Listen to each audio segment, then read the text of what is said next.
जय श्री कृष्णा। राधे राधे।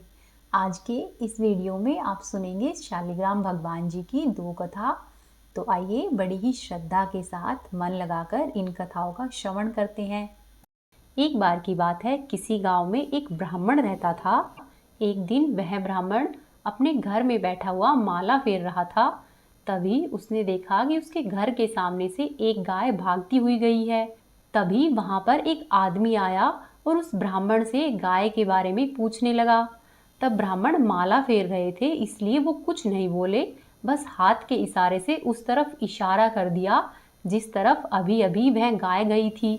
वह पंडित जी इस बात से अनजान थे कि जो आदमी उससे गाय के बारे में पूछ रहा है वह एक कसाई है, और उस कसाई को गाय के बारे में बताकर पंडित जी फिर से अपनी माला फेरने लग गए। वहीं कसाई उसी तरफ गया जिस तरफ पंडित जी ने बताया था और गाय को पकड़कर उसका वध कर दिया। अनजाने में पंडित जी से यह घोर पाप हो गया और इसी कारण पंडित जी ने अगले जन्म में कसाई के घर में जन्म लेना पड़ा, और इस जन्म में उन पंडित का नाम सदना पड़ा। अपने पूर्व जन्म के पुण्य कर्मों के कारण वह कसाई होकर भी सदा ही भगवान श्री हरि का नाम जपता और वह सदाचारी था। कसाई परिवार में जन्म होने के कारण सदना मांस बेचने का काम किया करता, परंतु भगवत भजन में उसकी बड़ी निष्ठा थी। एक दिन सदना नदी के किनारे से गुजर रहा था, तभी उसके पैर से एक पत्थर लगा। सदना ने नीचे झुककर देखा तो वह पत्थर बहुत सुंदर था। सदना ने पत्थर को उठा लिया और सोचा कि यह पत्थर मेरे मांस तोलने के काम आएगा। ऐसा सोचकर सदना उस पत्थर को अपने साथ ले आया और अब वह नित्य प्रति उस पत्थर से मांस तोलने लगा। वह इस बात से अनजान था कि ये पत्थर कोई साधारण पत्थर नहीं है, ये स्वयं शालिग्राम भगवान जी है। इसी तरह से धीरे धीरे दिन बीतते गए। सदना ब्राह्मण उसी पत्थर से मांस तोलता और सदना ठाकुर जी के भजन को गाता रहता। ठाकुर जी भक्त की स्तुति सुनकर पलड़े में झूलते हुए आनंद लेते रहते। उस बाट का ऐसा कमाल था कि चाहे आधा किलो तोलना हो या फिर 1 किलो या फिर 5 किलो का वजन तोलना हो, उस एक ही बाट से सभी तरह के वजन हो जाते थे। एक दिन सदना की दुकान के सामने से एक ब्राह्मण निकले और उसकी नज़र उस बाट पर पड़ी। तो वह ब्राह्मण सदना के पास आए और कहने लगे कि सदना, यह कोई साधारण बाट नहीं है, ये तो स्वयं शालिग्राम जी है और तुमने इसको अपवित्र कर दिया है। इस तरह से उस ब्राह्मण ने सदना को फटकार लगाई। उसने कहा कि मूर्ख, तूने पत्थर समझकर मांस तोला है, वे शालिग्राम भगवान है, इनका तूने अपमान किया है। तब सदना बोला कि हे ब्राह्मण, मुझे तो कुछ ज्ञात नहीं था, अज्ञानतावश ही मैंने यह पाप कर्म किया है। फिर आगे सदना कहता है कि हे ब्राह्मण देव, आप इन शालिग्राम भगवान को लेकर जाओ और आप ही इनकी अच्छे से पूजा पाठ करना। तब ब्राह्मण ने सदना से शालिग्राम भगवान को लिया और अपने घर पर लेकर आ गया। ब्राह्मण ने शालिग्राम भगवान को गंगा जल से नहलाया, धूप दीप चंदन और तुलसी पत्र इत्यादि से उनकी पूजा की, और ब्राह्मण को इस बात का अहंकार हो गया कि जिस शालिग्राम से पतितों का उद्धार हो जाता है, उसी शालिग्राम का आज मैं उद्धार कर रहा हूँ। इस शालिग्राम को मैं सदना कसाई के यहाँ से लेकर आया हूँ और अब मैं शालिग्राम की अच्छे से पूजा पाठ करूँगा। इस तरह से धीरे धीरे थोड़े दिन बीते। उस ब्राह्मण के सपने में रोज रात को ठाकुर जी आने लगे और ठाकुर जी उसे वापस से सदना कसाई के पास छोड़कर आने की बात कहते। ठाकुर जी कहते कि मेरे भक्त सदना कसाई की भक्ति में जो बात है वह तुम्हारे आडंबर में नहीं है। तब ब्राह्मण बोला कि हे प्रभु, सदना कसाई का काम पाप कर्म करना है, आपका प्रयोग मांस तोलने में करता है। मांस की दुकान एक अपवित्र स्थान है, वह आपके योग्य नहीं है।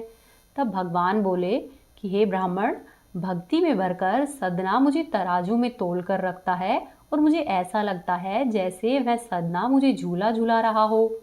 मांस की दुकान में आने वालों को भी वह मेरा ही नाम स्मरण कराता रहता है, मेरा भजन करता है, वहां पर मुझे आनंद मिलता है। तेरे घर में मुझे वो आनंद नहीं मिलता है जो सदना मुझे देता है। तुम ऐसा करो, मुझे उसके पास शीघ्र ही छोड़कर आओ। तब ब्राह्मण शालिग्राम भगवान को वापस से सदना कसाई को देकर आ गया। ब्राह्मण उससे बोला कि भगवान को तुम्हारे साथ रहना ज्यादा अच्छा लगता है, ये तो तुम्हारे पास ही रहेंगे। ये शालिग्राम भगवान का स्वरूप है, हो सके तो इन्हें पूजना, इन्हें बाट मत बनाना।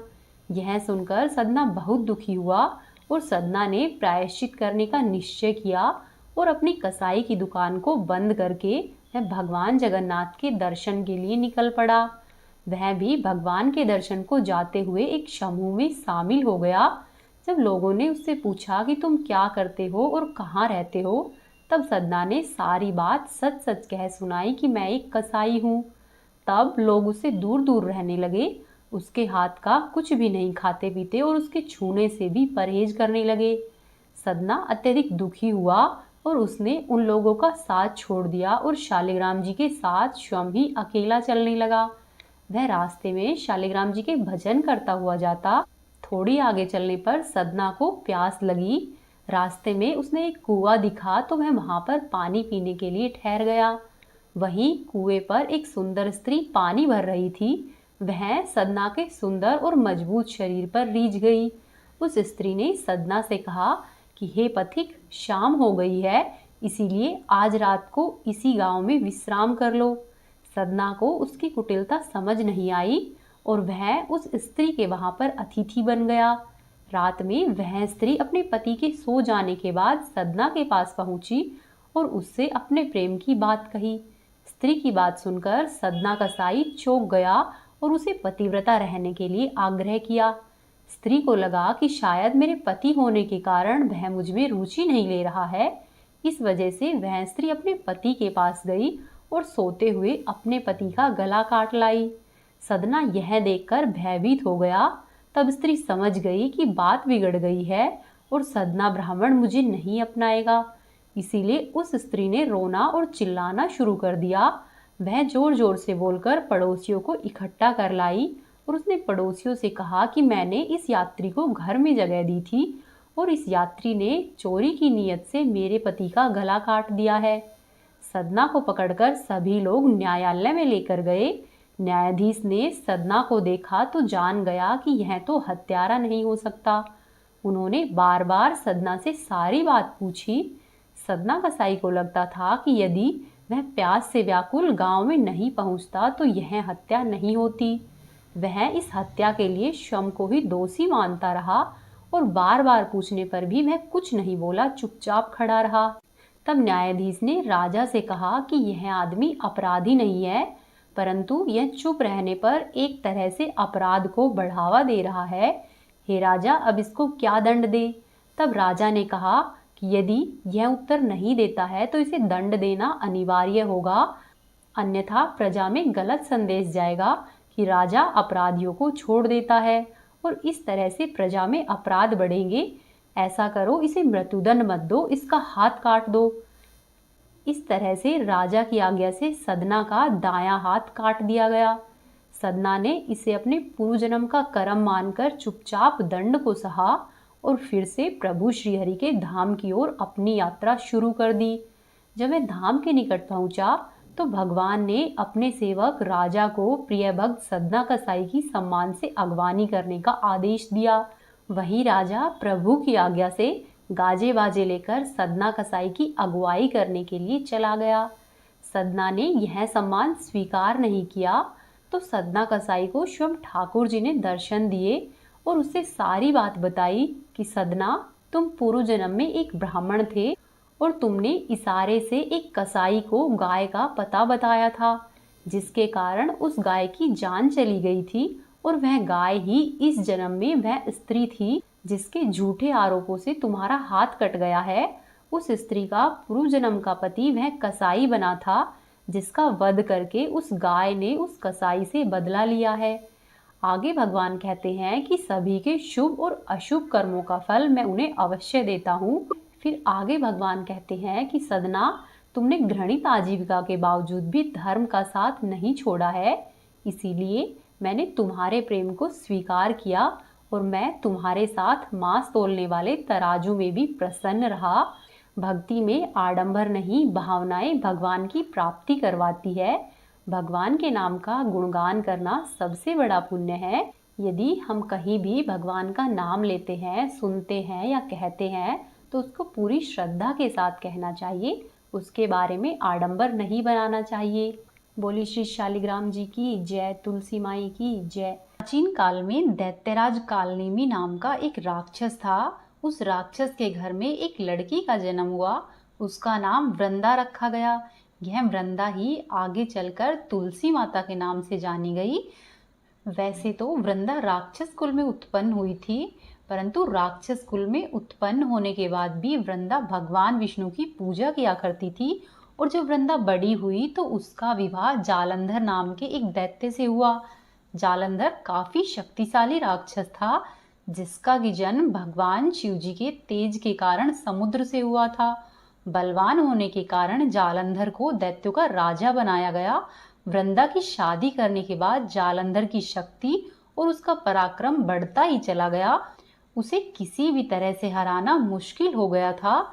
जालंधर के इस तरह से बढ़ते हुए अहंकार और आतंक से सभी देवता परेशान हो गए थे।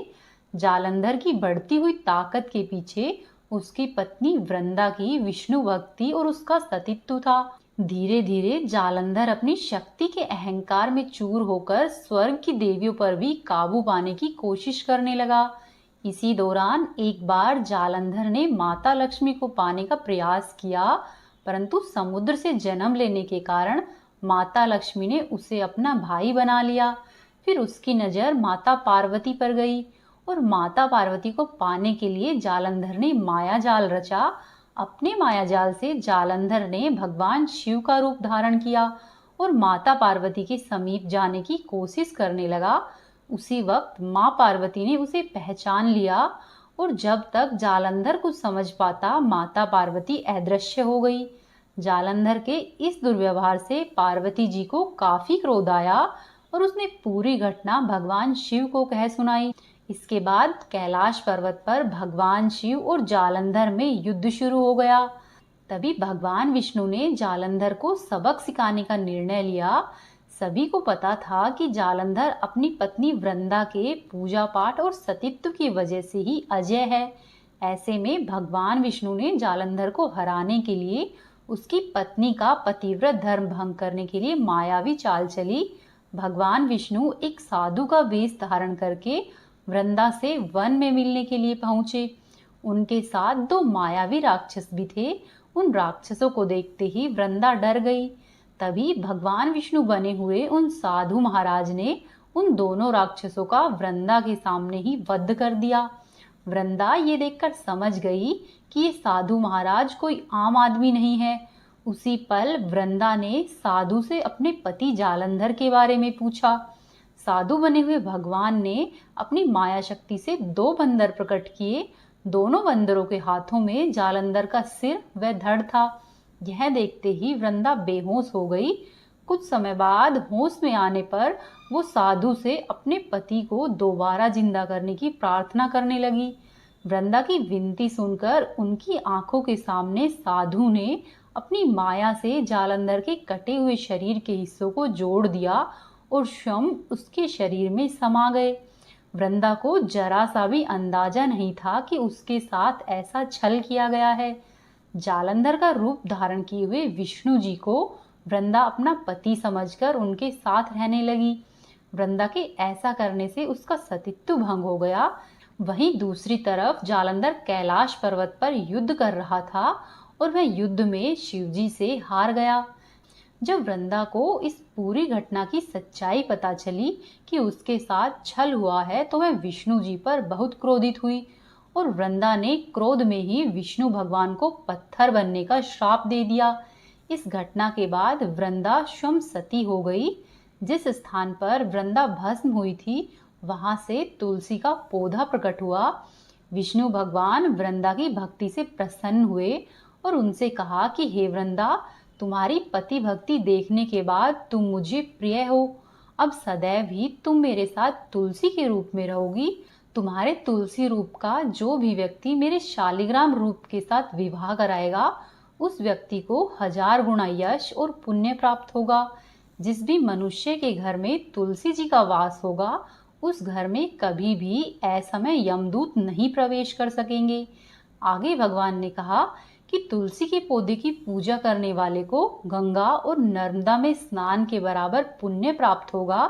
संसार में चाहे कोई भी मनुष्य कितना भी दुष्ट क्यों न हो, कितने भी पाप क्यों न किए हो, मृत्यु के दौरान यदि उसके मुख में तुलसी दल और गंगा जी का जल डाल दिया जाए तो वह अपने सभी प्रकार के पापों से मुक्त होकर अंत में वैकुंठ धाम को जाएगा।